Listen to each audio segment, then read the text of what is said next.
I'm Cherie Dacko, and sitting in my studio here in lovely, historic downtown Sanford, Florida. I've been in the studio about 10 years and have just been in heaven, turned out a bunch of paintings, and just very grateful to have this spot to escape to. So I wanted to also talk about the Mainland Rotary Art Festival that's coming up in November 12th through the 14th, 2021. This is their 45th show and has always been popular with the artists. It's just a beautiful venue. This year I have been lucky enough for them to choose a painting, and this is it.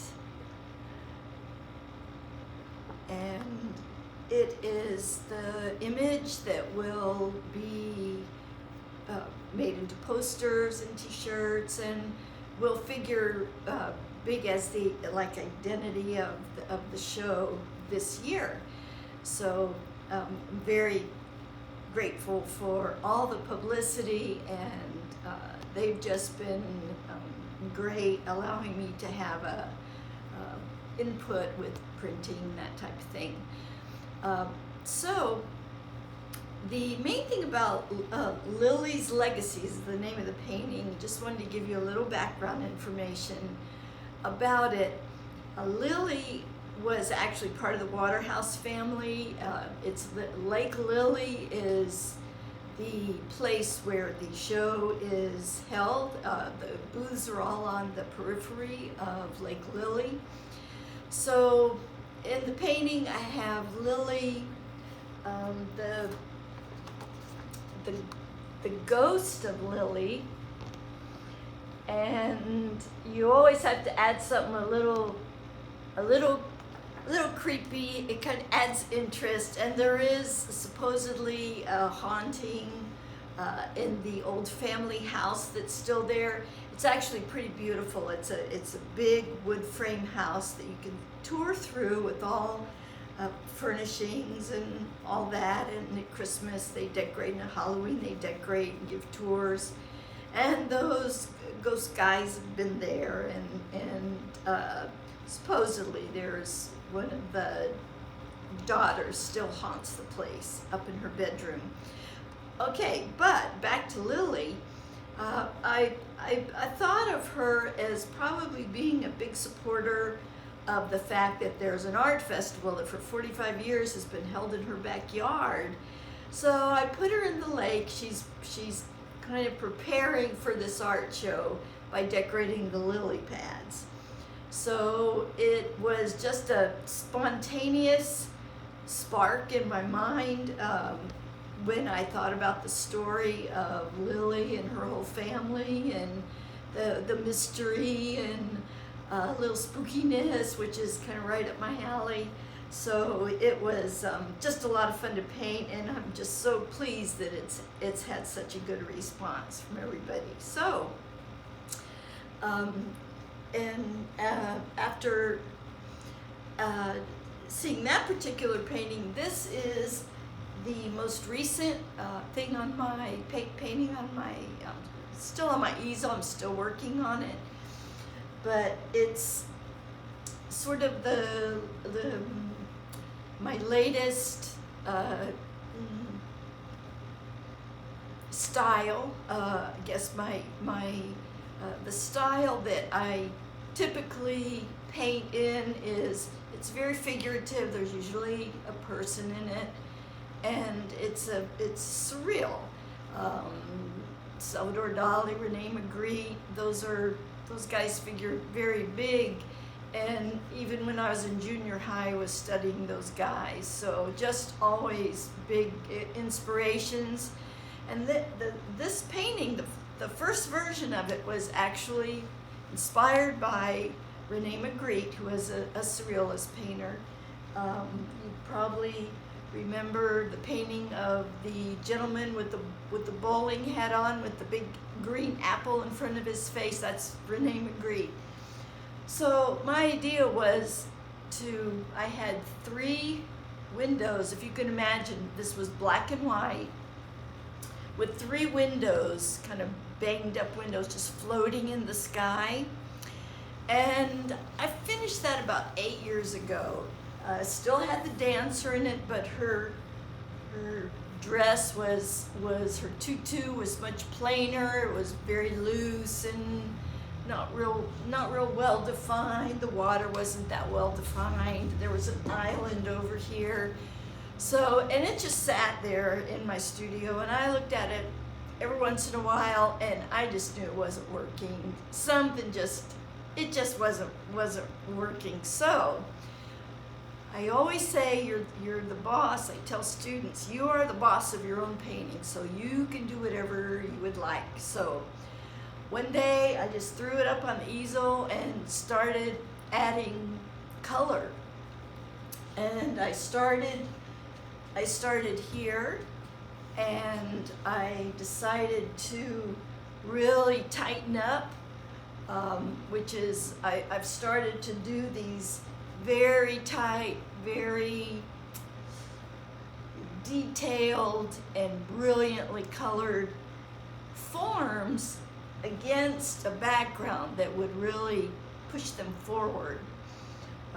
So it kind of moves in and out with a lot more success than that last painting. And as far as the sky, typically my work goes through changes, and the changes are in direct correlation to what happens in my own life. I can go through a period where there's very bright colors and there's lots of playfulness, and then I could go through a phase where paintings are very dark, the faces are distorted.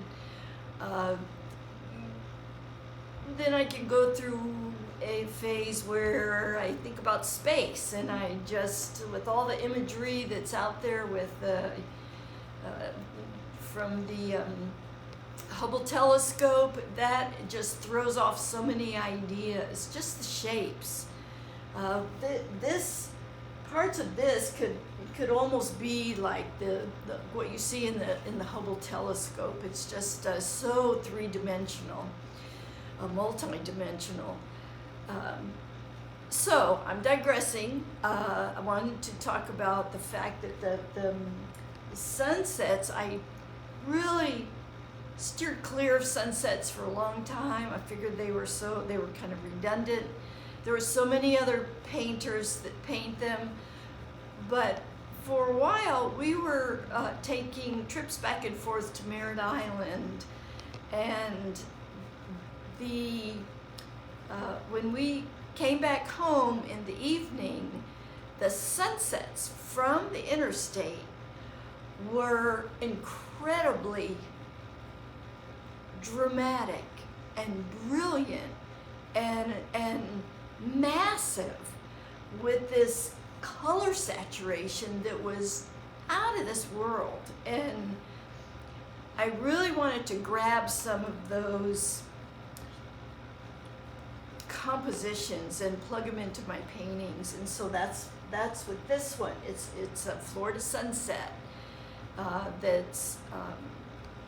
and from that color I bounced into this color, and then in between these two colors on the color wheel is this color.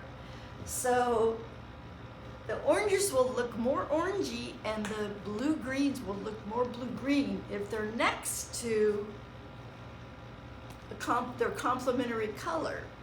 So that's something you learn in junior high, and it has served me well all these years. It's something so basic, but so important when you're painting. If I was to add this blue in a transparent glaze over this orange-red tutu, it would immediately tone it down and push it back in space. And if I added 2 coats, it would just continue to move back in space and in intensity. So, but if you give them a nice edge and you don't mess with the opposite color, boy, they really pop. So I'm really liking this painting so much more than that old black and white one, needless to say. So the another thing that this has that I like to put in a lot of my paintings, they're called Easter eggs. Most people know that those are in video games and movies, things that the creators hide, and real fans try to dig into it and see if they can find those hidden Easter eggs. Sometimes you get prizes for it. Well, I don't give out prizes, but anyway, I like to put little critters. I like to hide little critters. And here's kind of a little shrimpy looking guy. You probably can't see it, but there are little creatures all dug into there in the crevices, and you look at it the first time and you don't see it, but it takes a while. I put a baby in 2 paintings. I put a baby in an ear, which was kind of interesting. So the reason that the themes that I use to paint, I use cultural events, personal events, and with all the paintings I've done, I could pretty much tell you the impetus behind that painting, so the materials I use to paint with are the Liquitex, hard body acrylic paints, and I use a lot of the transparent, the gloss varnish. I use it both for transparent glazes and for the finished coat of glaze, and it just adds a beautiful finish. And I always almost always paint on hardwood. It doesn't bounce like canvas does, and it's just a nice surface to get a good gloss and good detail out of. So I wanted to wrap it up by thanking the venue on Lake Lily and also the Maitland Rotary Art Festival for holding such great events that showcase and support local artists, and just to remind you that there is going to be a beautiful show in Maitland around Lake Lily in November, and hope to see you there.